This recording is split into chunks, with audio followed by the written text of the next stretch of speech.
ব্যাপারী আসলে বলেন ঠিক কিনা? এই জন্য আমি বলবো আমরা যারা নেতা আছি আমাদেরকে আমিরুল মুমিনিন হযরত ওমর ফারুকের মতো নেতা হতে হবে করে বলেন ঠিক কিনা? আমি বোঝাইতে চাচ্ছিলাম এই কোরআন ছাড়া সব কিছুর মধ্যে ভেজাল, এই কোরআনের মধ্যে কোনো ভেজাল নাই। এই কোরআন থেকে ছোট্ট একটা সূরা তেলাওয়াত করেছি, সময় একদমই কম, অল্প সময়ের মধ্যে আপনাদেরকে যতটুকু পারি বোঝানোর চেষ্টা করব। আপনারা থাকবেন না চলে যাবেন? কারা কারা থাকবেন একটু হাত তুলে দেখান করেন লিল্লাহি তাকবীর, নারায়ে তাকবীর। তাহলে সবাই আমার সঙ্গে একবার তেলাওয়াত করে আউযু বিল্লাহি মিনাশ শাইতানির রাজীম বিসমিল্লাহির রাহমানির রহিম আলহামদুলিল্লাহি রাব্বিল আলামিন আর রহমানির রহিম মালিকি ইয়াউমিদ্দিন ইয়াকা না'বুদু ওয়া ইয়াকা নাস্তাঈন ইহদিনাস সিরাতাল মুস্তাকিম সিরাতাল লাযীনা আন'আমতা আলাইহিম গায়রিল মাগদুবি আলাইহিম ওয়ালাদ-দাল্লিন।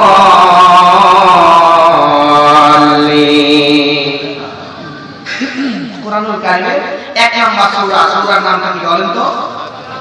এমন একটা সূরা তেলাওয়াত করেছি, মজার বিষয় হচ্ছে আমরা অনেক এমন কিছু কোরআনের সূরা আছে যেই সূরাগুলো আমরা কোথায় মুখস্থ করছি, কার কাছে মুখস্থ করছি নিজেও জানি না, ধরে বলেন ঠিক কিনা? তার মধ্যে এই সূরা ফাতিহা একটা। এই সূরা ফাতিহা হয় বাবা আমার কাছে শুনতে শুনতে মুখস্থ করছি, অথবা ইমাম সাহেব তেলাওয়াত করছে, ইমামের পিছনে নামাজ পড়তে পড়তে অটোমেটিক মুখস্থ হয়ে গেছে। কোথায় মুখস্থ হয়েছে, কে মুখস্থ করাইছে, এটা আমরা নিজেও জানি না, ধরে বলেন ঠিক কিনা? আমার মুসলমান ভাইরা, এই সূরা ফাতিহা তেলাওয়াত করেছি, রুকু আছে একটা আর আয়াত আছে 7টা। আমার কথা কি বুঝতে অসুবিধা হয়? আমার মুসলমান ভাইরা, এই সূরা ফাতিহার বিভিন্ন নাম মুফাসসিরগণ দিয়ে দিয়েছেন। তার মধ্যে তাফসীরে বাইদাবির মধ্যে অন্যতম নাম আসছে 14টা, ধরে বলেন কয়টা? একটা হচ্ছে সূরা ফাতিহা, একটা সূরা ফাতা, উম্মুল কুরআন, সূরাতুল কান, সূরাতুল দুআ, সূরা ফাতা, সূরাতুশ শিফা, সূরাতুত তাফসীর, ধরে বলেন আল্লাহু আকবার। আমার মুসলমান ভাইরা, এই সূরা ফাতিহা একই জিনিস কিন্তু বিভিন্ন নাম কেন দিল তার কারণ ধরে বলেন আছে না নাই? আমার ভাইরা বলেন তো এইটার নাম কি? এইটার নাম কি? এইটার নাম চোখের পাতা। এইটার নাম কি? এইটা আমার ভাইরা দেখেন, তাহলে এখানে আসলে চুল, এখানে আসলে গরু, এখানে আসলে চোখের পাতা, এখানে আসলে মোষ, এখানে আসলে হয়ে যায় দাড়ি, গায়ে আসলে হয়ে যায় গায়ের লোম, ধরে বলেন ঠিক কিনা? একই জিনিস বিভিন্ন জায়গায় বিভিন্ন নাম। ঠিক তেমন করে ভারতে মাছ চলে গেলাম, ভারতের মধ্যে হিন্দু নারীরা একটা নদীর মধ্যে গোসল করে, নদীটার নাম হলো গঙ্গা, ধরে বলেন কি? গঙ্গা। এই নদীর মধ্যে গোসল করে মনে করে আমরা মনে হয় পবিত্র হয়ে গেলাম। এই গঙ্গা নদী আস্তে আস্তে আস্তে আস্তে ফারাক্কাবাদ পার হয়ে বাংলাদেশের মধ্যে ঢুকে গেল, তখন এই গঙ্গা নদীর নাম চেঞ্জ হয়ে গেল পদ্মা, ধরে বলেন কি? পদ্মা। পদ্মা নদী যাইতেছে যাইতেছে যাইতেছে যাইতে যাইতে যাইতে যাইতে এমন একটা পর্যায়ে চলে গেল, যাওয়ার পরে এই পদ্মা নদীর নাম কিন্তু হয়ে গেল যমুনা। যমুনা নদী যাইতে যাইতে আবার দুইটা শাখা হয়ে গেল, একটার নাম হয়ে গেল আত্রাই আর একটার নাম হয়ে গেল তিস্তা। আত্রাই নদী আবার দুইটা শাখা, একটা বামে নদী, কথা বলেন ঠিক কিনা? আমি বলতে চাচ্ছিলাম একই জিনিস বিভিন্ন জায়গায় বিভিন্ন নাম, একই নদী বিভিন্ন জায়গায় বিভিন্ন নাম হয়ে যায়। তেমন করে আমার ভাইরা, এই কোরআনুল কারীমের সূরা ফাতিহা একই জিনিস, কিন্তু এই ফাতিহার মধ্যে বিভিন্ন গুণ থাকার কারণে মুফাসসিরগণ সূরা ফাতিহার বিভিন্ন নাম দিয়ে দিয়েছেন, ধরে বলেন আল্লাহু আকবার। এখন আসেন, এই সূরা ফাতিহার একটা নাম হলো উম্মুল কুরআন, ধরে বলেন কি? উম্মুল কুরআন। উম্মুল কুরআন হলো কোরআনের মা। আমার ভাইরা, তার মানে বোঝা যাচ্ছে কোরআনের মায়ের নাম হলো সূরা ফাতিহা, ধরে বলেন কি? কেউ যদি জিজ্ঞেস করে বলো তো কোরআনের মায়ের নাম কি, কি বলবেন? সূরা ফাতিহা।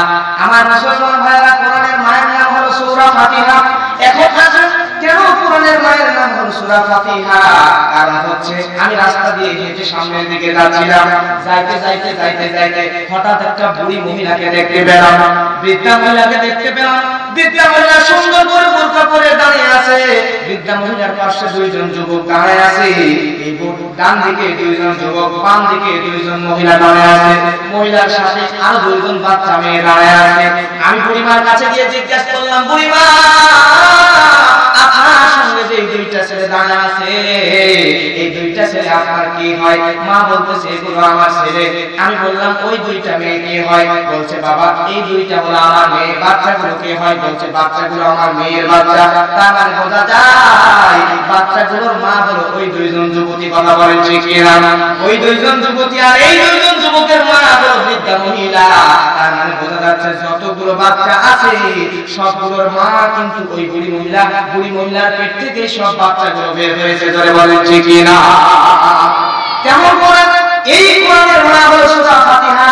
কোরআনের মধ্যে যে 113টা সূরা আছে, এই 113টা সূরা এই 14 নাম 1 নম্বর সূরা, সূরা ফাতিহার পেট থেকে আসে। ধরে বলেন আল্লাহু আকবার। আমার ভাইরা, এই সূরা ফাতিহার আরেকটা নাম হলো সূরাতুত তাফসীর। সূরা ফাতিহার নাম কেন মুফাসসিরগণ সূরাতুত তাফসীর দিয়ে দিলেন? কারণ হলো আমার ভাইরা, আচ্ছা বলেন তো এই কোরআনের তাফসীর সহজ না কঠিন? আমার মুসলমান ভাইরা মনোযোগ দিয়ে শুনতে হবে। এই সূরা ফাতিহার আরেকটা নাম মুফাসসিরগণ সূরাতুত তাফসীর কেন দিলেন? সূরাতুত তাফসীর নাম দেওয়ার কারণ হলো, সূরাতুত তাফসীর দেওয়ার কারণ হলো আপনি কোরআনের মধ্যে যে কোন সূরা তাফসীর করতেছেন, মনে করেন কোরআনের মধ্যে সূরা বাকারা তাফসীর করতেছেন, তাফসীর করতে করতে করতে করতে আপনি যখন সামনের দিকে চলে যাবেন, সামনের দিকে যাইতে যাইতে যাইতে যাইতে এমন একটা সময় আসবে যে সময় দেখবেন এই সূরা বাকারা তাফসীর ও সূরা ফাতিহার তাফসীরের মধ্যে ঢুকে যায়। ধরে বলেন আল্লাহু আকবার। শুধু সূরা বাকারা নয়, সূরা ইমরান, সূরা তাওবা, সূরা নিসা, কোরআনের মধ্যে যতগুলো সূরা আছে এই যে কোন সূরার তাফসীর যদি আপনি করা শুরু করে দেন, এমন একটা সময় আসবে যে সময় এই যে কোন সূরার তাফসীর সূরা ফাতিহার ভিতরে ঢুকে যাবে। ধরে বলেন আল্লাহু আকবার। শুধু তাই নয়, আপনি সোজাসুজি তাফসীর করতে করতে চলে যাচ্ছেন, হঠাৎ করে আপনার ইচ্ছে হচ্ছে না আমি এবার উল্টা দিকে তাফসীর করতে করতে চলে আসবো।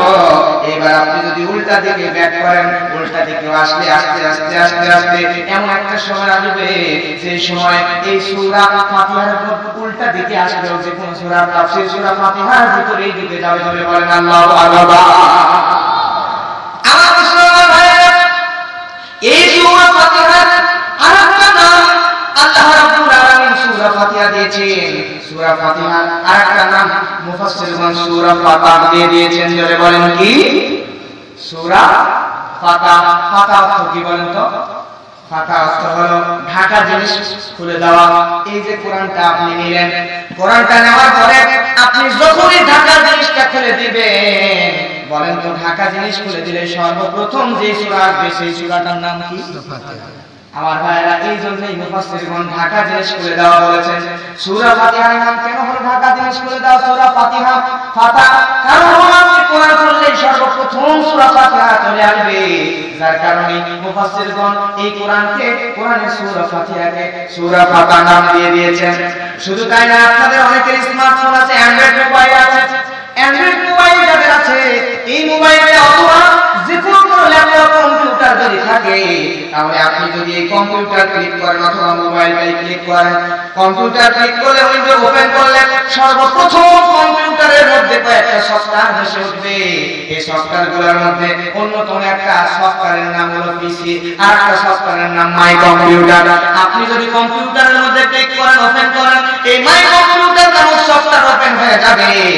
এই মাই কম্পিউটারে যদি আপনি ক্লিক করেন, মাই কম্পিউটারের মধ্যে ক্লিক করলে এই দিকে আরো দুইটা সফটওয়্যার চলে আসবে। একটা আসবে এইচডি কার্ড, আর একটা ইন্টারনাল এসডি কার্ড। তার মানে একটা ফোন মেমরি আসবে আর একটা বাইরের মেমরি আসবে। আপনি যদি এসডি কার্ডের মধ্যে ক্লিক করেন, আবার একটা সফটওয়্যার চলে আসবে। এরকম করে আপনি যত ক্লিক করবেন, যতবার ক্লিক করবেন, তত ভিতরে দিকে নতুন নতুন সফটওয়্যার বের হয়ে যাবে। ঠিক কেমন করে এই কোরআনটাকে যখন আপনি ফার্স্ট ওপেন করলেন, ওপেন করার পরে যেই একটা ক্লিক করবেন, ক্লিক করলে সর্বপ্রথম যে সূরা আসবে সেই সূরাটার নাম জোরে বলেন কি? এইবার আপনি সূরা ফাতিহার মধ্যে আবার যদি একটা ক্লিক করেন তাহলে সূরা বাকারা চলে আসবে। আবার যদি সূরা ফাতিহার উপর আরেকটা ক্লিক করেন তাহলে এইবার সূরা আল ইমরান, সূরা নিসা, সূরা তাওবা পর্যায়ক্রমে যে সূরাগুলো আছে এরকম করে সেই সূরাগুলো একে একে চলে আসবে। তার মানে হলো মুফাসসিরগণ এই কারণেই সূরা ফাতিহার নাম ফাতিহা দিয়েছেন, কারণ হলো আপনি কোরআনটা খুললেই সূরা ফাতিহা বের হবে, যতবার ফাতিহাতে ক্লিক করবেন ততবার নতুন নতুন সূরা চলে আসবে। চিৎকার দিয়ে বলেন আল্লাহু আকবার। আমার মুসলমান ভাইরা, মুফাসসিরগণ সুন্দর করে বলছেন, জানিয়ে দিচ্ছেন, যখন কোনো মানুষ আল্লাহর কোরআনটা খুলবে, এই কোরআনটা খোলার সঙ্গে সঙ্গে সর্বপ্রথম যেন একবার সূরা ফাতিহা পড়ে নেয়। আপনি কোরআনের যে কোনো স্থান থেকে তেলাওয়াত করেন, যে কোনো সূরা তেলাওয়াত করেন, কোরআন খুললে একবার হলেও কোরআন এই সূরা ফাতিহা তেলাওয়াত করে নিয়ে তারপরে অন্য সূরা তেলাওয়াত করবে ইনশাআল্লাহ। আমার ভাইরা, আর মুফাসসিরগণ আরো বলেছেন, এই সূরা ফাতিহার নাম সূরা ফাতিহা দিয়েছেন, ঢাকা জিনিস করে দেওয়া হয়েছে। তার মানে যদি কোনো মানুষ এই কোরআনটা খুলে, সূরা ফাতিহাটা খুলে, মুফাসসিরগণ বলেন যে ব্যক্তি আল্লাহর কোরআন খুললো, সূরা ফাতিহা খুললো, সেই ব্যক্তির জন্য আমার আল্লাহ তামাম পৃথিবীর সমস্ত ভালো ভালো দরজা করে দিবে। আমার আল্লাহ যে মানুষ সূরা ফাতিহা খুললো ওই মানুষের জন্য আমার আল্লাহ জান্নাতের দরজাটাও খুলে দিবেন। জোরে বলেন আল্লাহু আকবার। আমার মুসলমান ভাইরা, এই সূরা ফাতিহার আরেকটা নাম আল্লাহ রাব্বুল আলামিন সূরা ফাতিহা দিয়েছেন। ফাতিহার আরেকটা নাম মুফাসসিরগণ দিয়ে দিয়েছেন সূরাতুশ শিফা। আচ্ছা বলেন তো শিফা অর্থ কি? শিফা অর্থ রোগ মুক্তি, আরোগ্য লাভ করা। জোরে বলেন ঠিক কি না? রোগ মুক্তি হওয়া, আরোগ্য লাভ করা। তাহলে কেন সূরা ফাতিহার নাম সূরাতুশ শিফা দেওয়া হলো? জানা দরকার। জোরে বলেন আছে না নাই? আপনাদেরকে আজকে গুরুত্বপূর্ণ একটা টিপস দিয়ে যায়। আমাদের অনেকের মাথা ব্যথা হয়, অনেকের শরীর ব্যথা হয়, গা ব্যথা হয়, অনেকের তো সর্দি সহ বিভিন্ন রোগ হয়ে যায়। কিন্তু আপনি জেনে রাখেন, আপনি যদি এইরকম আপনারা যখন হুজুরের কাছে যান, হুজুরের কাছে কাছের গ্লাসে পানি নিয়ে গেলে হুজুরকে যখন পানিটা দেন, পানি দেওয়ার পরে বলেন হুজুর একটু পানি পড়ে দেন। হুজুর নেওয়ার পরে বিড়বিড় করে কি যেন দিয়ে দেয়। আপনি মনে করলেন হুজুর মনে হয় কোরআনের কোন জায়গা থেকে তেলাওয়াত করে না জানি দিল। জোরে বলেন ঠিক কি না? কিছুই নয় রে ভাই, কিছুই নয়। হুজুর সূরা ফাতিহা তেলাওয়াত করেছে। আপনি যদি এইরকম যে কোনো রোগ, আপনার মাথা ব্যথা থেকে ক্যান্সার পর্যন্ত যে কোনো রোগ হলে আপনি যদি এইরকম পানি নিয়ে পানির মধ্যে বিসমিল্লাহর সাথে 10 বার সূরা ফাতিহা তেলাওয়াত করেন, কয়বার? সূরা ফাতিহা বিসমিল্লাহর সঙ্গে যদি 10 বার তেলাওয়াত করে যদি পানির মধ্যে ফু দিয়ে দেন, দেওয়ার পরে যদি খেয়ে নেন, আল্লাহ রাব্বুল আলামিন আপনার মাথা ব্যথা থেকে শুরু করে ক্যান্সার পর্যন্ত সমস্ত রোগ আমার আল্লাহ ভালো করে দিবেন। জোরে বলেন আল্লাহু আকবার। এই জন্য সূরাতুশ শিফা। এখন অনেকে বলবেন হুজুর আপনি একটু বলেন তো, আমরা অনেকেই চেষ্টা করে দেখেছি, আমরা অনেকেই সূরা ফাতিহা তেলাওয়াত করে ফু দিয়ে দেখেছি, কিন্তু আমাদের তো রোগ ভালো হয় না। যদি কেউ বলে রোগ ভালো হয় না, বুঝবেন এই লোকটা ঈমানের মধ্যে ভেজাল। জোরে বলেন ঠিক কি না?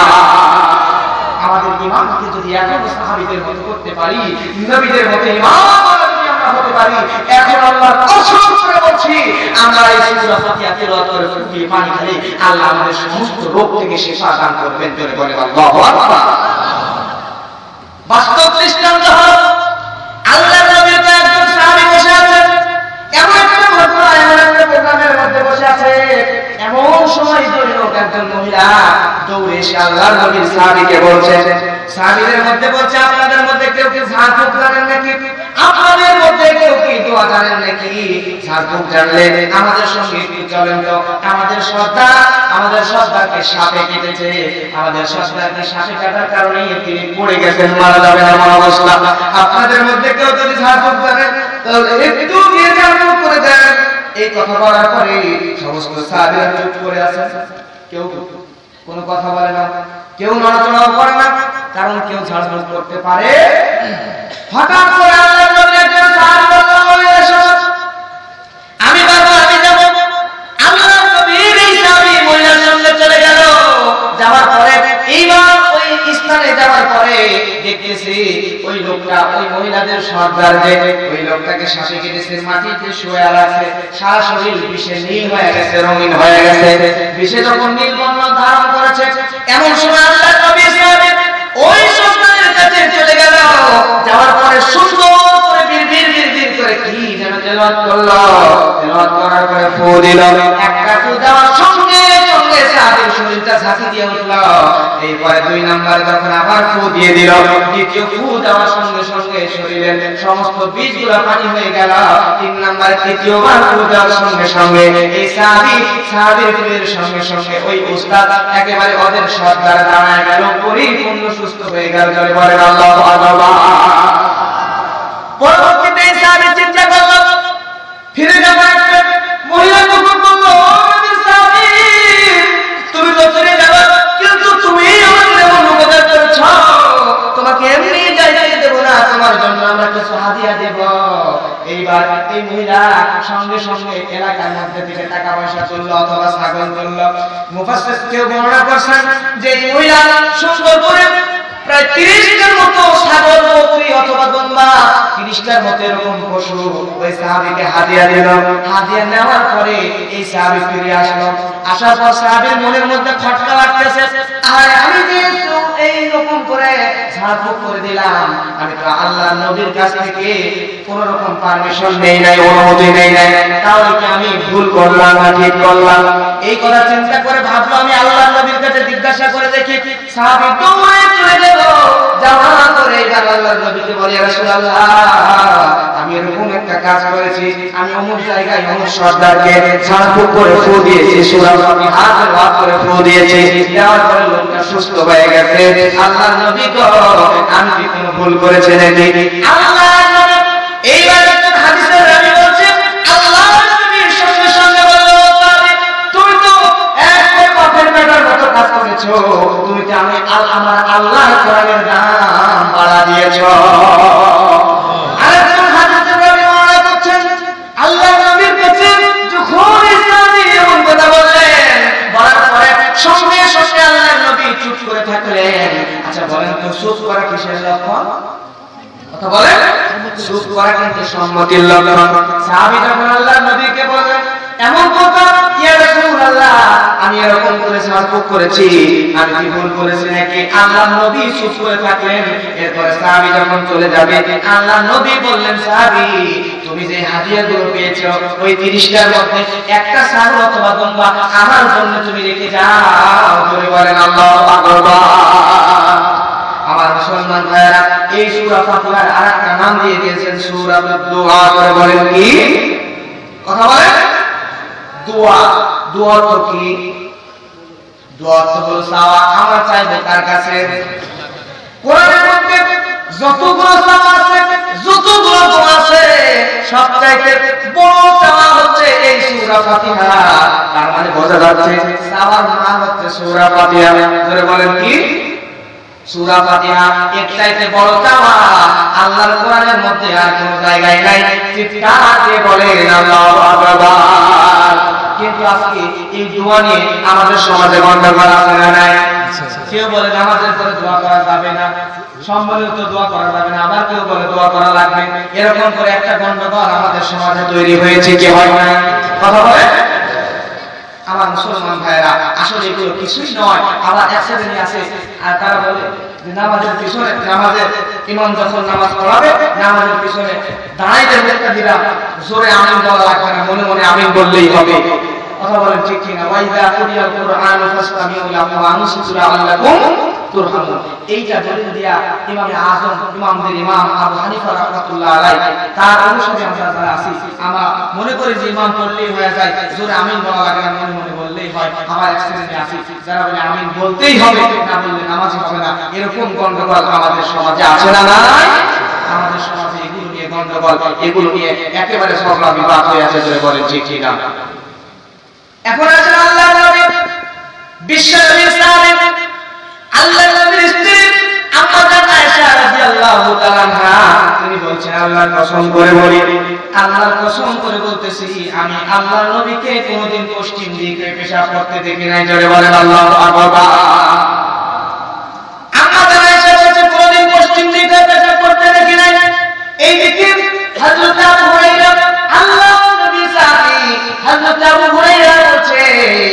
আমি আল্লাহর নবীকে পশ্চিম দিকে পেশাব করতে দেখেছি। চিৎকার দিয়ে বলেন মারহাবা। আমার ভাইরা, তাহলে একজন বলছি আল্লাহর কসম করে বলছি আল্লাহর নবীকে আমি কোনোদিন পশ্চিম দিকে পেশাব করতে দেখি নাই, আর একজন বলছি আমি আল্লাহর নবীকে পশ্চিম দিকে পেশাব করতে দেখেছি। গন্ডগোল বাঁধলো কি বাঁধলো না?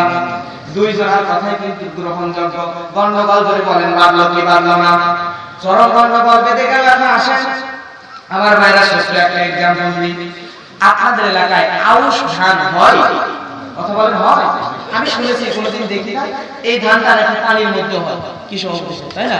পানির মধ্যে হয়। আগে আমরা এই আউশ ধান যখন লাগাতো তখন তারা সবাই চলে যেত, মনে করেন বিলের মধ্যে ধান লাগাইছে পানির মধ্যে, সেখানে যাওয়ার পরে ডুব দিয়ে ধান এতটাই লম্বা হতো, ডুব দিয়ে কাটার পরে আটি বেঁধে বেঁধে উপরে ছেড়ে দিত, আবার ডুব দিয়ে কাটার পরে আটি বেঁধে বেঁধে উপরে ছেড়ে দিত। মনে করেন আমি আপনি যে কোনো একজন ধান কাটার জন্য বিলের মাঝখানে চলে গেলাম, যেখানে এক গলা পানি। কতখানি?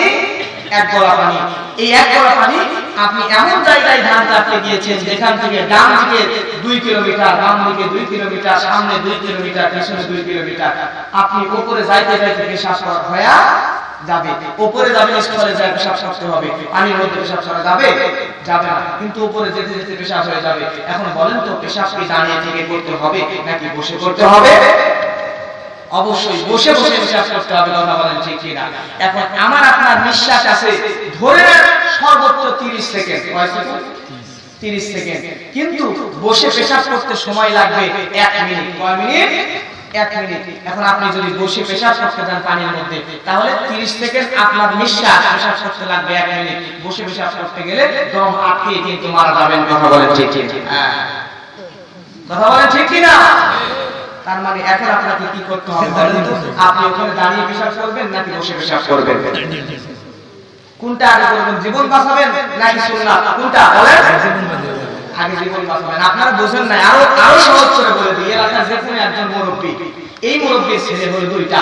বলেন কয়টা? 2টা। একটা বড় ছেলে আর একটা হচ্ছে ছোট ছেলে। বড় ছেলে আর ছোট ছেলে দুইটারই বিবাহের বয়স হয়ে গিয়েছে। আচ্ছা বলেন তো, বিবাহের বয়স যদি দুইটারই হয়ে যায়, বিয়ে দেওয়া লাগবে আগে কোনটা? বড়টার বিয়ে দেওয়া লাগবে। হ্যাঁ বুঝলাম, দেওয়া লাগবে। এখন দুইজনের মধ্যে বড় ছেলের চরিত্র একটু ভালো আর ছোট ছেলের চরিত্র খারাপ। চরিত্র খারাপ হওয়ার কারণে বড় ছেলে নামাজ রোজা ঠিক মতো করে, পুরো মেয়ের দিকে তাকায় না, একবার পরেশগার আল্লাহওয়ালা। আর ছোট ছেলের চরিত্র খারাপ হওয়ার কারণে মাঝে মধ্যে পাশের গ্রামে মেয়েদের রুমের মধ্যে ঢুকে যায়। এখন এরকম পরিস্থিতিতে যদি পড়ে, তাহলে মুরব্বী চাচা যদিও বিয়ে দেওয়া লাগবে বড়টার আগে, কিন্তু মুরব্বী চাচা কোনটার আগে বিয়ে দেবে বলেন তো? দিতে হবে বড়টা। কিন্তু পরিস্থিতির শিকার হয়ে মুরব্বীর যেহেতু ছোট ছেলে, মাঝে মধ্যে মেয়েদের ঘরের মধ্যে ঢুকে পরিস্থিতির শিকার হয়ে মুরব্বী আগে ছোটটারই বিয়ে দিয়ে দেবে। জোরে বলেন ঠিক কিনা? ঠিক কেমন করে পানির মধ্যে যদিও তাকে দাঁড়ায় পেশাব করা যাবে না, বসে পেশাব করা লাগবে, কিন্তু মুরব্বীর মতো বাধ্য হয়ে ওইখানে আপনাকে দাঁড়িয়ে পেশাব করা লাগতেছে। জোরে বলেন ঠিক কিনা? আমার ভাইরা, তার মানে বোঝাইতে চাচ্ছিলাম দুইটাই ঠিক আমাদের বোঝা। আমাদের আয়েশা রাদিয়াল্লাহু তাআলা বলছেন, আমি আল্লাহর নবীকে পশ্চিম দিকে পেশাব করতে দেখি নাই কোনোদিন। আমার জীবন দশায় কোনোদিন আল্লাহর নবীকে আমি পশ্চিম দিকে পেশাব করতে দেখি নাই। আর এইদিকে আবু হুরায়রা রাদিয়াল্লাহু তাআলা আনহু তিনি বলছেন, আমি আল্লাহর নবীকে পশ্চিম দিকে পেশাব করতে দেখেছি। গন্ডগোল বাঁধলো কি বাঁধলো না? আমার ভাইয়েরা, এখন আসেন বলেন তো, আম্মা জান আয়েশা তিনি ঘরের মানুষ না বাহিরের মানুষ? কথা বলেন। ঘরের মানুষ। আর হযরত আবু হুরায়রা তিনি ঘরের মানুষ না বাহিরের মানুষ? আম্মা জান আয়েশা ঘরের মানুষ। তার মানে হচ্ছে আম্মা জান আয়েশা আল্লাহর নবীকে ঘরের মধ্যেই দেখেছেন। কথা বলেন ঠিক কিনা?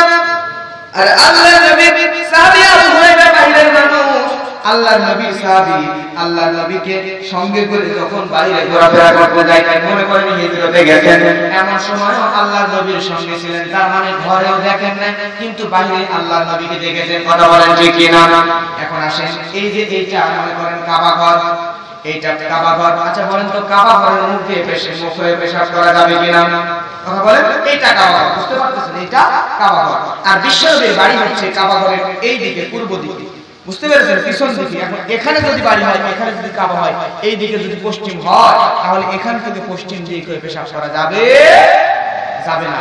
এখন আম্মা জান আয়েশা হচ্ছে ঘরের মানুষ, পশ্চিম এই দিকে আল্লাহর নবী যখন বাড়িতে ছিলেন পশ্চিম হয়ে কাবা ঘরের দিক হয়ে আল্লাহর নবী বাড়িতে থাকা অবস্থায় কোনো সময় পেশাব করেন নাই। এখন আসেন আল্লাহর নবী মনে করেন আবু হুরায়রাকে নিয়ে বেড়াইতে গেছে, বাইরে গেছে, ঘুরতে যাওয়ার পরে এইবার কাবা ঘর এখানে দক্ষিণ দিকে আসছে, এখানে চলে আসছে। দক্ষিণ দিকে যদি আসে তাহলে কাবা ঘর সামনেও না পিছনে বামে আসে। এখন দক্ষিণ দিকে এইখানে আসার পরে আল্লাহর নবী পশ্চিম দিক হয়ে পেশাব করতে পারবে কি পারবে না? কথা বলে আমার ভাইরা, মানে বোঝা যাচ্ছে আল্লাহর নবী যখন বাড়িতে ছিলেন তখন কাবা ঘর ছিল সামনের দিকে, তখন আল্লাহর নবী পশ্চিম দিকে পেশাব করেন নাই। কিন্তু যখন আবু হুরায়রার সঙ্গে বাইরে ছিলেন তখন কাবা ঘর উত্তর দিকে হয়ে যায়, আল্লাহর নবী দক্ষিণ দিকে আছেন, এখান থেকে কিন্তু পশ্চিম দিকে হয়ে পেশাব করলে কোনো অসুবিধা ঠিক কেমন করে আজকে আমাদের সমাজে এই হাদিসটা নিয়ে যেমন দুইজন দুই রকম বর্ণনা করছে। আমি যদি বুঝে না দিতাম তাহলে আপনাদের মধ্যে গন্ডগোল হয়ে যেত, কারণ দুইজনই তো কথা বললো কাটটা ঠিক, এই নিয়ে গন্ডগোল বেঁধে যাইতো। আসলে তারা ঠিকই বলেছে, আমাদের বোঝার ভুল আছে করে বলেন ঠিক কিনা? আপনি যখন নামাজে যাবেন, নামাজে যাওয়ার পরে আপনি যখন সালাতে দাঁড়ানোর পরে আপনি যখন সালাম ফিরিয়ে দিলেন, সালাম ফেরানোর সঙ্গে সঙ্গে নামাজ শেষ হয়ে গেল। এখন আপনার ইচ্ছা হলে দোয়া করতে পারেন, আর যদি না হয় দোয়া করবেন না, কোনো অসুবিধা নাই। তবে আজকে দোয়া করতে যাই আমরা সুন্নাত রাসূল সাল্লাল্লাহু আলাইহি ওয়াসাল্লামের কিছু জিকির আছে, সেটা সুবহানাল্লাহ, আলহামদুলিল্লাহ, আল্লাহু আকবার 33 বার 34 বার এইগুলো আমরা না করে দোয়া করে ফেলছি। এগুলো সুন্নাতগুলো বেশি গুরুত্বপূর্ণ, এই জন্য প্রথমে আমরা সুন্নাতগুলো অনুসরণ করব, এরপরে আল্লাহ রাব্বুল আলামিনের নবী বলেছেন এমন একটা দোয়া, এমন একটা জিনিস আল্লাহ কোরআনের মধ্যে ঢুকিয়ে দিয়েছে, যে জিনিসটা হলো এমন একটা আয়াত, একটা মাত্র আয়াত কোরআনের মধ্যে দামি একটা আয়াত। এই আয়াত যদি আমরা কেউ প্রত্যেক ফরজ নামাজের পর তেলাওয়াত করতে পারি তাহলে আমার আল্লাহ নবী জানিয়ে দিচ্ছেন ওই ব্যক্তির মরণ আর জীবিত আর মরণ মানে জীবন আর মৃত্যুর মাঝখানে হলো জান্নাত। আপনি জীবিত আছেন, এখনই যদি মারা যান, মারা যাওয়ার সঙ্গে সঙ্গে আল্লাহ আপনাকে জান্নাত দিয়ে দিবেন। আল্লাহু আকবার। আপনি আপনার জান্নাতে যাওয়ার মাঝখানে শুধু মৃত্যুটা থাকলো, মরার সাথে সাথে আল্লাহ জান্নাত দিয়ে দিবে। এই জন্য আমাদের সকলকে আয়াতের আমল করতে হবে। এই আয়াতটা হলো সূরা বাকারা 255 নম্বর আয়াত, আয়াতুল কুরসি, আল্লাহু লা ইলাহা ইল্লা হুয়াল হাইয়ুল কাইয়্যুম। এই আয়াতটা পরিপূর্ণ আয়াত যদি আমরা তেলাওয়াত করে আমল করতে পারি, আমরা যদি প্রত্যেক 5 ওয়াক্ত ফরজ সালাতের পরে, ফরজ নামাজের পরে এই আয়াত পড়লে আমরা মৃত্যুর সাথে সাথে জান্নাতে যেতে পারবো। তাহলে আয়াতের তেলাওয়াত করার আমল করার দরকার করে বলেন আছে না নাই? এরপরে আপনি নামাজ পড়তেছেন, ইমাম সাহেব নামাজ পড়াচ্ছেন, আমার ভাইরা আমি বলতেছিলাম সূরা ফাতিহা যেহেতু সূরাতুদ দোয়া, এটা হলো দোয়া, দোয়া মানে আল্লাহর কাছে যাওয়া। তাহলে সূরা ফাতিহা ইমাম পড়বে, ইমামের পিছনে আপনি পড়তেও পারেন, কোনো অসুবিধা নাই। এবং যেহেতু ইমামে আযম আবু হানিফা রাহমাতুল্লাহ তিনি বলেছেন যেহেতু তার কথা ফেলে দেওয়ার মতো নয়, তিনি যেহেতু বলেছেন সেহেতু আপনি চুপ করে থাকলেও নামাজ হয়ে যেতে পারে, এতে কোনো সমস্যা, এতে গন্ডগোলের কিছু নাই। এরপরে আমরা আমিন জোরে না ধীরে ধীরে বারবার লাগে কথা বলেন ঠিক কিনা? আপনারা শুনেছেন কিনা? এমন একটা এলাকায় আমি গল্প শুনলাম, একটা এলাকায় দুইটা গ্রুপ হয়ে গেছে, একজন আমিন জোরে বলার পক্ষে আর একজন আমিন ধীরে বলার পক্ষে, একজন নামাজের পরে মুনাজাতের পক্ষে আর একজন সম্মিলিত মুনাজাতের বিরুদ্ধে। এই নিয়ে দুইটা গ্রুপ বের হয়েছে। গ্রুপ বের হয়ে যাকে পাচ্ছে তাকে জিজ্ঞেস করতেছে। এখন যারা আমিনের পক্ষে আর মুনাজাতের পক্ষে, আমিনের পক্ষে আর মুনাজাতের বিপক্ষে যারা, তারা ধরতেছে, ধরার পর বলতেছে বলো তুমি নামাজের পরে জোরে আমিন, নামাজের মধ্যে জোরে আমিন করো না ধীরে আমিন করো, বলো নামাজের পরে তুমি সম্মিলিত মুনাজাত করো কি করো না, এরকম করে বলতেছে। যদি এদের পক্ষে কথা চলে আসে উত্তর তাহলে ওই লোককে ছেড়ে দিচ্ছে, আর যদি চলে যায় বিপক্ষে তাহলে ধরে মাস শুরু করতেছে। এরকম করতে করতে 2-4-5 ঘন্টা মাসে মারার পরে এক রিকশাওয়ালা, এই রিকশাওয়ালা কেমন আমার ধরছে বেচারা, এই লোকের ধরছে, ধরার পরে বলতেছে যে তুমি এইবার বলো তুমি নামাজের পরে আমিন জোরে বলো না ধীরে বলো, এরপরে বলো তুমি নামাজের পর সম্মিলিত মুনাজাতের পক্ষে না বিপক্ষে। রিকশাওয়ালা আগে একজনকে পিটাতে দেখছে, দেখার পর ভয় বেচারা বলতেছে আমিন জোরে না ধীরে পরে মুনাজাত হবে কি হবে না পরে আমি নামাজ পড়ব। তার মানে বলা যাচ্ছে সাধারণ মানুষ বিভ্রান্তির মধ্যে পড়ে আছে। আমার ভাই আমি আপনি জোরে বললো আপনার নামাজ হয়ে যাবে, আপনি আমি ধীরে বললো আপনার নামাজ হয়ে যাবে। সব সময় চেষ্টা করব নারীদের সুন্নাত আল্লাহ নবী যদি জোরে বলে থাকে তাহলে আমাদের উচিত হবে আমাদেরকেও জোরে বলা। জোরে বললে আপনি নেকি পেয়ে যাচ্ছেন, কথা বলেন ঠিক কি না? আজকে আমরা অনেকে ওয়াজ করতেছি, আল্লাহই বলা রাখবে, খোদা বলা যাবে? খোদা বলা যাবে না। খোদা বললে সমস্যা। আমি বলি শোনেন প্রিয় ভাই, আপনি যদি আল্লাহ বলেন আর খোদা বলেন তাহলে সমস্যা মাত্র একটা। সমস্যাটা হলো আপনি যদি খোদা বলেন তাহলে আল্লাহকে স্মরণ করা হলো কিন্তু কোনো নেকি পাইলেন না। আর আল্লাহ বলার কারণে, আল্লাহ শব্দ উচ্চারণ করার কারণে আল্লাহকে ডাকা হলো, প্লাস এক্সট্রা কিছু নেকি আল্লাহ আপনার আমল নামায় ঢুকিয়ে দিলেন। জোরে বলেন আল্লাহু আকবার। আমরা সঠিকটা চেষ্টা করব পালন করার, কিন্তু কোনটা সঠিক কোনটা ভুল এইটা নিয়ে আমরা মারামারি গন্ডগোলে জড়াবো না। আমরা প্রথম এইটা নিয়ে গন্ডগোল করবো। আপনি ফরজ নামাজের পর সম্মিলিত মোনাজাত তুলে দেন, আমার কোনো আপত্তি নাই। কোরআনের হাদিসে আপনি তুলে দেন, আপত্তি নাই। কিন্তু আজকে তাম পৃথিবীর মধ্যে মুসলমানদের নির্যাতন হচ্ছে, তাম পৃথিবীতে মুসলমানদের খাল তুলে নেওয়া হচ্ছে, পিঠ থেকে চামড়া তুলে নেওয়া হচ্ছে।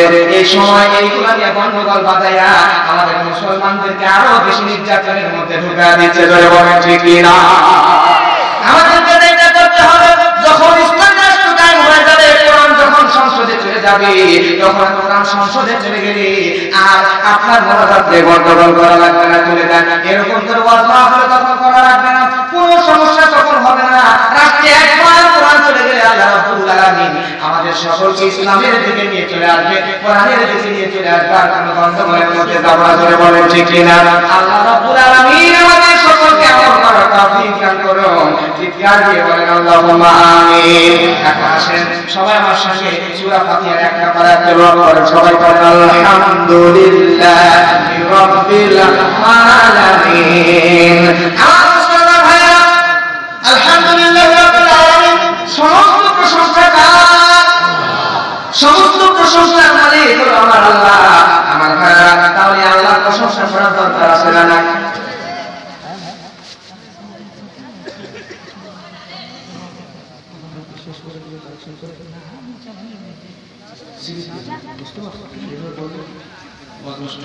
আপনাদের কষ্ট হয়, আর জোরে কষ্ট হয়, একটু হাত তোলেন তো, কারা কারা থাকবেন আর বেশি কষ্ট দিন না, তোলেন তোলে তাকবীর দেন, হাত তুলে তাকবীর দেওয়ার কারণ হচ্ছে ঘুম যদি আসে ঘুম ছুটে পড়ে, এত জোরে তাকবীর দেবেন, তোলে লিল্লাহি তাকবীর।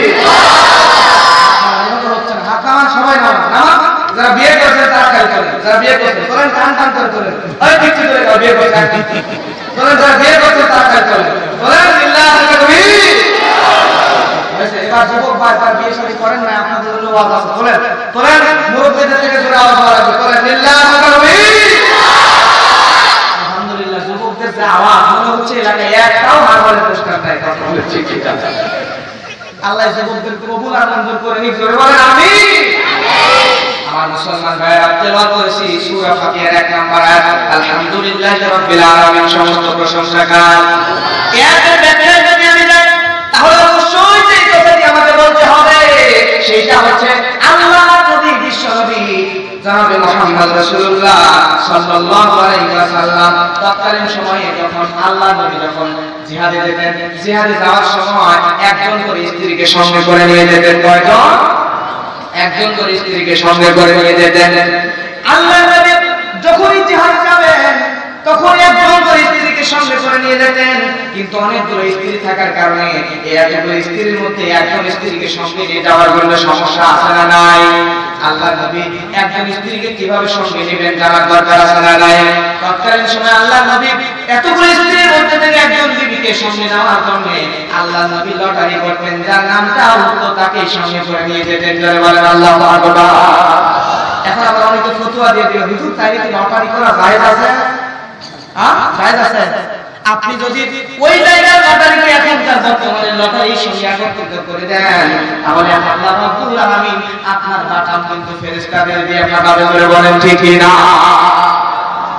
একত্রিত করা যাবে না আমার ভাইরা, কারণ হলো এখনকার যে লটারি আছে এই লটারি হলো দোয়া, এইটা খেললে কিন্তু জাহান্নামে যাওয়া লাগবে, এইটা করলে জাহান্নামে যাওয়া লাগবে। কিন্তু আল্লাহ নবী তখন অনেকগুলো স্ত্রীর মধ্যে থেকে একজন স্ত্রীকে বাছাই করার জন্য তখন লটারি করতেন। লটারি করিয়া তৎকালীন সময় বানি মুশতারিকের জিহাদে যাবে। ধরে বলেন কোন যুদ্ধ? 42 তারিখের যুদ্ধে যাবে। এমন সময় আল্লাহর নবী যখন লটারি করলেন, তারপরে আম্মা জান আয়েশা রাদিয়াল্লাহু তাআলা তার নাম উঠল। আম্মা জান আয়েশা যখন নাম উঠে গেল, আম্মা জান আয়েশা রাদিয়াল্লাহু তাআলা তার নাম উঠে গেলে আল্লাহর নবী তাকে নিয়ে এবার সাহাবীদেরকে নিয়ে জিহাদে যাওয়ার জন্য রওনা করলেন। জিহাদে যাইতে যাইতে যাইতে যাইতে অনেক দূর যখন চলে গেছে, হঠাৎ করে আপনারা বাসে করে ঢাকায় গিয়েছেন, কেউ গিয়েছেন কারা ঢাকা গেছেন, কার বলেন তো বাসে ঢাকা গেছেন, চলেন চলেন আলহামদুলিল্লাহ নামান। ঢাকায় যাওয়ার পথে দেখবেন গভীর রাত 2টা-1টা বেজে যায়। এমন সময় ফুট ব্রিজের সামনে সিরাজগঞ্জ অথবা টাঙ্গাইল যায়, থামাই ব্রেক দেয় কি দেয় না? দেয় কি দেয় না? আল্লাহ নবী যখন সাহাবীদেরকে নিয়ে গেলেন, যাওয়ার পরে ঠিক কেমনই খাবারের প্রয়োজন, পেশাব পায়খানার প্রয়োজন হয়ে গেল, তিনি তখন তার সমস্ত সাহাবীদেরকে এবং স্ত্রীকে সঙ্গে নিয়ে এক জায়গায় ব্রেক দিলেন, থামায়া দিলেন, এইখানে খাবার দাবার খাবে, একটু রেস্ট করে আবার রওনা হবে। থামায়া দেওয়ার পরে রেস্ট কমপ্লিট, খাবার দাবার খাওয়া কমপ্লিট, এবার রওনা দিয়ে দিচ্ছে। রওনা দিয়ে চলে যাবে। রওনা হওয়ার আগে আম্মা জান আয়েশা রাদিয়াল্লাহু তাআলা আনহা তার প্রাকৃতিক কাজে সাড়া দিয়েছে। পায়খানা পেশাবের ডাক আসছে, পেশাব করা লাগবে, পায়খানা করা লাগবে। তৎকালীন সময় ওইরকম টয়লেট না থাকার কারণে আল্লাহর নবীর স্ত্রী আম্মা জান আয়েশা জঙ্গলের দিকে চলে গেলেন। জঙ্গলে যাওয়ার পরে প্রাকৃতিক কাজ ছেড়ে তিনি এবার রওনা হলেন। আল্লাহর নবীরা যেখানে তাবু করেছিলেন বিশ্রামের জন্য, সেখানে চলে আসলেন। আসার পরে এইবার আম্মা জান আয়েশা আল্লাহর নবীর সঙ্গে সাহাবীদের সঙ্গে যখন জিহাদের ময়দানে চলে যাবেন, এমন সময় আম্মা জান আয়েশা রাদিয়াল্লাহু তাআলা আনহা তিনি লক্ষ্য করে দেখলেন তার গলার মধ্যে দামি একটা হার ছিল, দামি একটা হার ছিল, কিন্তু তিনি গলার দিকে লক্ষ্য করে দেখলেন, গলার মধ্যে তাকায় দেখলেন হাতটা হঠাৎ করে হারায় গেছে, উধাও হয়ে গেছে। ছোট্ট মানুষ, আচ্ছা বলেন তো, মেয়ে মানুষদের যদি স্বর্ণের জিনিস হারায় যায়, দামি গহনা হারায় যায়, তাহলে টেনশন কম না বেশি? যদি কানের একটা নাকের ফুলও যদি হারায় যায়, পুরো বাড়ি কিন্তু উল্টা পাল্টা করে ফেলে দেয়। বলে ঠিক ঠিক। আম্মা জান আয়েশা ছোট মানুষ, তার মধ্যে তিনি ভয় পাচ্ছেন, এত দামি একটা হার হারা গেল। এই ভয়ে, এই টেনশনে তিনি এবার খুবই ভীত হয়ে গেছেন। এমন সময় চিন্তা করেন, আমি যে টয়লেটের জন্য, প্রাকৃতিক কাজের জন্য অমুক জায়গায় চলে গিয়েছিলাম, হয়তো বা মনে হয় আমার গলার হারটা আমি ওইখানে রেখে এসেছি নাকি, এই চিন্তা করিয়া এইবার তিনি আবার যেখানে টয়লেটের জন্য গিয়েছিলেন, ওই হারটা খোঁজার জন্য একা তিনি সেখানে চলে গেলেন।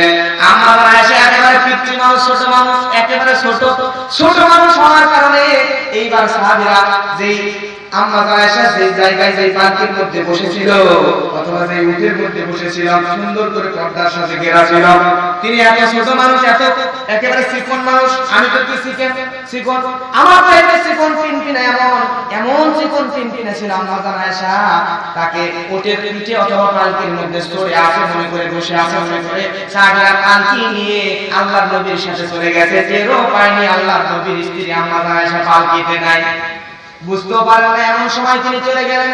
যাইতে যাইতে হাঁটতে হাঁটতে অনেক দূরে যখন চলে গেলেন, যাওয়ার পরে ভালো করে খুঁজে দেখলেন ওই জায়গায় স্বর্ণের ওই হাতটা খুঁজে পেলেন না, দামি গহনাটা খুঁজে পেলেন না। আল্লাহর নবীর স্ত্রী আম্মা জান আয়েশা এবার কষ্ট পেলেন। তিনি এবার যখন খুঁজে পেলেন না, আবার যেখানে অবস্থান করেছিল আল্লাহর নবী সেখানে চলে আসলেন। এই দিকে তিনি চলে আসলেন, আর আল্লাহর নবী সাহাবীদেরকে নিয়ে সামনে রওনা দিয়ে দিয়েছেন। অনেক দূর যখন রওনা দিয়ে দিয়েছে, এইদিকে আল্লাহর নবীর স্ত্রী আম্মা জান আয়েশা ওইখানে আসলেন যেখানে তাবু গাড়া ছিল। আসার পরে দেখলেন আল্লাহর নবী সহ কেউ নাই। আসলে যে গহনাটা হারিয়ে গিয়েছিল, যে গলার হারটা হারিয়ে গিয়েছিল, আমার ভাইরা সেই হারটা ভুলবশত উটের গলার সঙ্গে আটকে গিয়েছিল, কিন্তু তিনি বুঝতে পারলেন না। আম্মা জান আয়েশা চিন্তা করলেন কি করব। আচ্ছা বলেন তো, আমাদের মধ্যেকার এখনকার যুগের ডিজিটাল মেয়েরা যদি হতো, তাহলে কি করতো বলেন তো? এখনকার মেয়েরা হলে মনে করেন চলে আসে সাবগোনার জায়গায়, আসার পর ভাবছে ওই যে যাচ্ছে আমার স্বামীরা অথবা আমার লোকজন যাচ্ছে, তাদের কাছে সেই রকম হাঁটা দিয়ে তাদের সাবগত জোরে জোরে হেঁটে ধরে বলে ঠিক কিনা। কিন্তু আম্মা জান আয়েশা এত সুন্দর, এত ভালো চরিত্রের একজন মেয়ে ছিলেন, এত ভালো একজন মহিলা ছিল আম্মা জান আয়েশা। তিনি এত নরম মনের মানুষ ছিলেন, তিনি আর সামনে গেলেন না, ভয়ে তিনি ওই জায়গায় জড়সড় হয়ে বসে গেলেন। এক পাও আগাইলেন না। এমন সময় আল্লাহর নবী যখন অনেক দূর চলে গেল, যে সাহাবীকে আল্লাহর নবীর স্ত্রীকে দেখাশোনার জন্য নিযুক্ত করা হয়েছিল, ওই সাহাবী বুঝতে পারলেন আম্মা জান আয়েশা মনে হয় পিছনে ছাড়া পড়ছেন।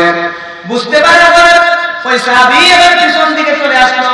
আম্মা জান আয়েশাকে খোঁজার জন্য যখন পিছন দিকে চলে আসলো, আসার পরে পিছনে অনেক দূর যখন চলে এসেছে, এসে দেখতেছে আম্মা জান আয়েশা রাদিয়াল্লাহু তাআলা আনহা জড়সড় হয়ে এক জায়গায় বসে আছে। এই সাহাবীরা আল্লাহর নবীর স্ত্রী আম্মা জান আয়েশা রাদিয়াল্লাহু তাআলা আনহাকে নিয়ে এবারে সাহাবী রওনা হয়ে দূরে চলে যাচ্ছে। আম্মা জান আয়েশাকে নিয়ে আল্লাহর নবীর সাথ করতেছেন। এইদিকে যখন আল্লাহর নবীর স্ত্রী আম্মা জান আয়েশা আল্লাহর নবীর কাছে যখন চলে আসলেন, আল্লাহর নবীর কাছে আসার পরে আমার ভাইরা, আল্লাহর নবী বিশ্ব নবীর কাছে আসার পরে এবার আমার নবীজি আগে অনেক সুন্দর করে মুস্কি হেসে আম্মা জানের সাথে কথা বলতেন, কিন্তু এইবার কেমন জানি মন খারাপ করে করে কথা বলছে, আগের মতো হাসি দিয়ে সুন্দর করে কথা বলতেছেন না। আম্মা জান আয়েশা চিন্তিত হয়ে গেলেন, কি কারণে আল্লাহর নবী আমার সঙ্গে কথা বলছে না।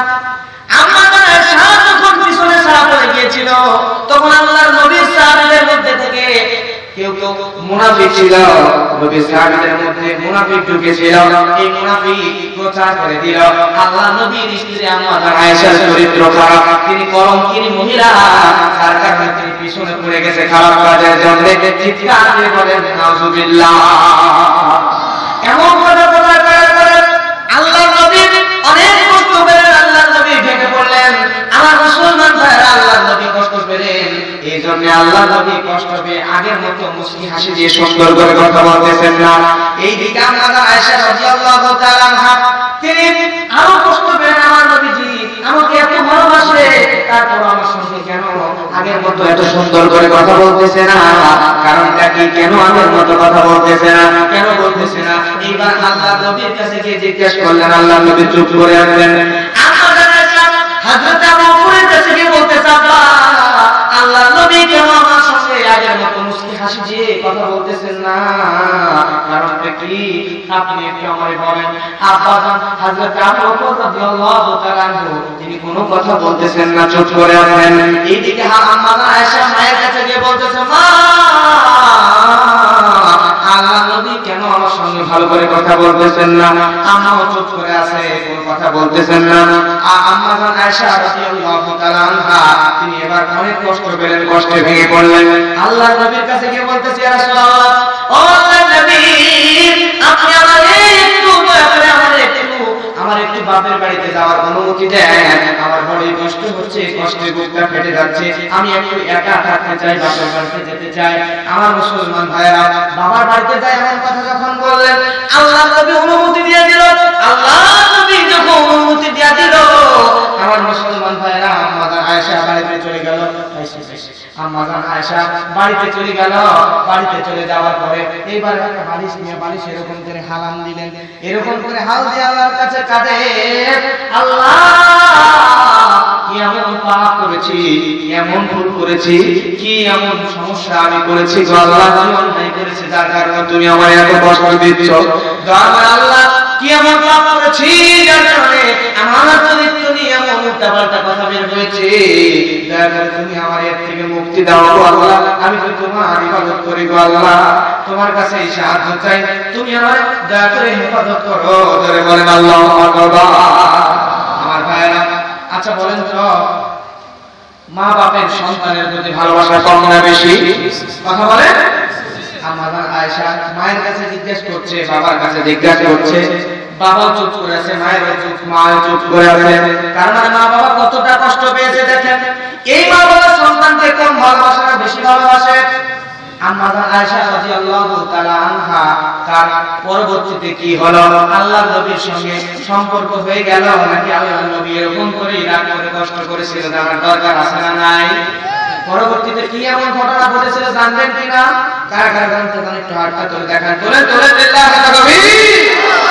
আমার ভাইরা, মা সন্তানকে কত ভালোবাসেন আপনাদেরকে একটু বলি, তারপরে ওইটা আপনাদেরকে জানাই দেব, বাস্তব কথা বলছি। গত কয়েকদিন আগে রাজশাহী মেডিকেল হাসপাতালের কথা, সেখানে যাওয়ার পরে দেখতেছি একজন যুবতী নারী, যুবতী মহিলা, দুই হাতটা চলছে গেছে, দুই হাতটা সিদ্ধ হয়ে গেছে, এখান থেকে সিদ্ধ হয়ে গেছে দুই হাত, হাতের চামড়াগুলো তুলে তুলে পড়ে যায়, সাদা চামড়া বের হয়ে গেছে, সাদা গোস্ত, হাত দিয়ে রক বের হয়ে গেছে, এমন অবস্থা। এইরকম পরিস্থিতি দেখে আমি অবাক হয়ে গেলাম। সামনে দেখতেছি ছোট্ট একটা বাচ্চা, কাপড় দিয়ে শিশু বাচ্চাকে পিছিয়া পেঁচাইয়া ওই মহিলার সামনে রেখে দেওয়া হয়েছে। মহিলার হাত থেকে চামড়াগুলো তুলে তুলে ডাক্তার ব্যান্ডেজ করতেছে। আমার মুসলমান ভাইরা, আমি লক্ষ্য করে দেখলাম ওই মহিলা একবারের জন্য আর শব্দ পর্যন্ত না করে সঙ্গে সঙ্গে শুধুমাত্র ওই ছোট্ট বাচ্চার দিকে তাকায় বলতেছে, আমার জাদুমণি কি আমারে আর মা বলে ডাকবে না? পাশে নাচবানা আছে, আমি জিজ্ঞেস করলাম, বোন তুমি বলো কি এমন ঘটনা ঘটেছে এই মহিলার সঙ্গে, কেন এমন করতেছে? নাচের চেহারার দিকে তাকালাম, নাচ আমার সঙ্গে কথা বলার আগে মনে হচ্ছে চোখ দিয়ে টপ টপ টপ টপ করে পানি পড়ে যায়। আমি বললাম, বোন তোমার কাছে জিজ্ঞেস করলাম কি হয়েছে বলো, কিন্তু তুমি কাঁদো কেন? নাচ বলতো হুজুর এমন একটা ঘটনা ঘটেছে, শুনলে আপনিও চোখের পানি আটকে রাখতে পারবেন না। বললাম কি হয়েছে বলো? না বলতেছে হুজুর, এই যে মহিলাকে দেখতেছে, এই মহিলার বাড়ি হলো আমার বাড়ির পাশে, আমার পাশেই এই মহিলার বাড়ি। হুজুর শুনলে অবাক হয়ে যাবে, এই ছোট্ট বাচ্চা দেখতেছেন, এই বাচ্চা গ্রামের গরিব কৃষক, গরিব কৃষকের ছেলে। এই গরিব কৃষক আর এই মহিলা তারা স্বামী স্ত্রী, দীর্ঘদিন বাচ্চা হয় না, দীর্ঘদিন পরে একটা ছোট্ট বাচ্চা হয়েছে। এই বাচ্চা ওই গ্রামের গরিব কৃষক প্রত্যেকদিন সকাল বেলায় আপনাদের এলাকায় শীতের সময় খেজুর গাছের রস লাগাই না, ঠিক কেমন করে এই ছোট্ট বাচ্চার বাবা গ্রামের গরিব কৃষক প্রত্যেকদিন সকাল বেলা খেজুর গাছের রস লাগায়। রস লাগানোর পরে রসগুলো নিয়ে বাসায় আসে, আসার পরে রসগুলো জাল দিয়ে গুড় বানায়, গুড় বানানোর পরে বাজারে বিক্রি করে, যা টাকা পায় এটা দিয়ে সংসার চালায়। হুজুর প্রত্যেক দিনের মতো আজকে সকালবেলা এই বাচ্চার বাবা সকালবেলায় খেজুর গাছের রসগুলো নামিয়ে এনে বাড়ির মধ্যে রেখে দিয়েছে। রেখে দেওয়ার পরে বড় একটা ডেস্কিতে ঢালার পরে বাড়ি থেকে বের হয়ে গেছে। বের হয়ে যাওয়ার পরে ছোট্ট বাচ্চার যখন দুঃখিনী মা ওই ডেস্কিটা বাড়ির আঙিনায় উঠানের মধ্যে, উনুনের মধ্যে এই ডেস্কিটা তুলে দিছে, দিয়ে জাল ধরে দিছে, আগুন ধরে দিছে, আগুন দিয়ে জাল দিচ্ছে, জাল দিতে দিতে ওই রসটা খেজুর গাছের রস টক টক টক টক করে ফুটতেছে। এমন অবস্থায় এই মহিলা টকবক ফুটন্ত রসের ডেস্কি দেখে একটু কাজের জন্য কোন একটা কারণে ঘরের মধ্যে গেছে। মহিলা যখনই ঘরের মধ্যে গেছে, চোখের পানি আটকাইতে পারবেন না, বাবা মনোযোগ দিয়ে শুনতে হবে।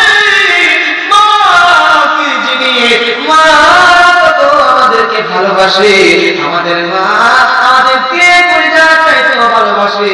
এই মা জনম দুঃখীর মা যখন ঘরের মধ্যে গেছে, ওই ছোট্ট বাচ্চা খেলাধুলা করার জন্য হাঁটাহাঁটি শুরু করছে। হাঁটতে হাঁটতে হাঁটতে হাঁটতে ওই রসের ডেস্কির আশেপাশে দিয়ে হাঁটতেছে, খেলতেছে। এমন সময় মা ঘরের মধ্যে গেছে, বাচ্চা বুঝতে পারে নাই, হাঁটতে হাঁটতে পা হয়ে গিয়ে ছোট্ট বাচ্চা গরম ফুটন্ত রসের ডেস্কির মধ্যে পড়ে গেছে।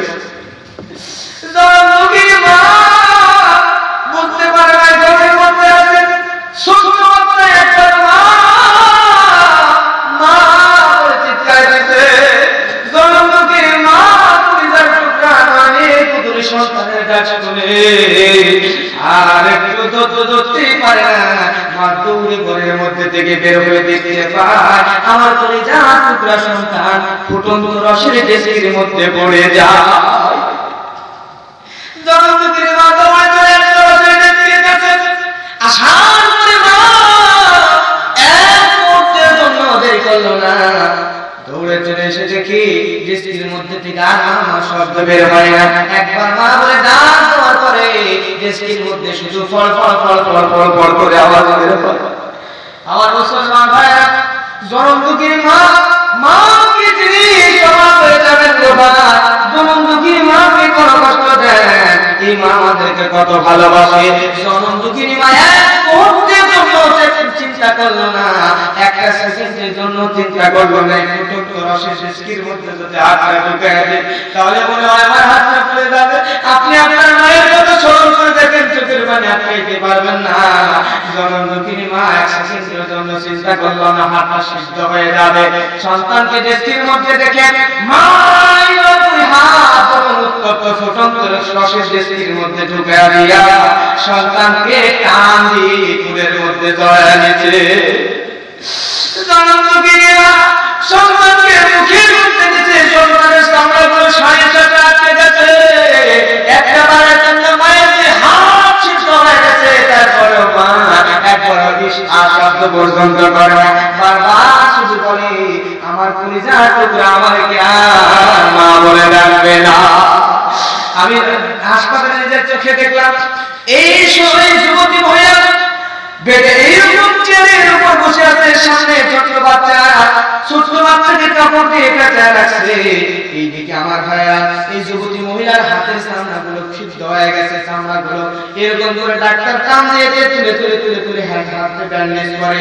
একটা বারের জন্য কত কষ্ট, কত যন্ত্রণা, তারপর মা একবারের জন্য আহ শব্দ করে না, ইস শব্দ করে না, বারবার বারবার শুধু বলতেছে আমার কলিজার টুকরা সন্তান আমার আর কি কোনোদিন মা বলে ডাকবে না। ধরে বলেন আল্লাহু আকবার। এই হলো মা, এই জনমুখী মা কার দুনিয়া থেকে বিদায় হয়ে চলে গেছে। একটু হাতটা তুলে দেখেন, আমার মা নাই হুজুর, আমার মা নাই, আমাদের মা আমাদেরকে অনেক ভালোবাসতো। একটু দেখেন মা চলে গেছে কাদের কাদের, বাবা নাই, দরদের আব্বা জান।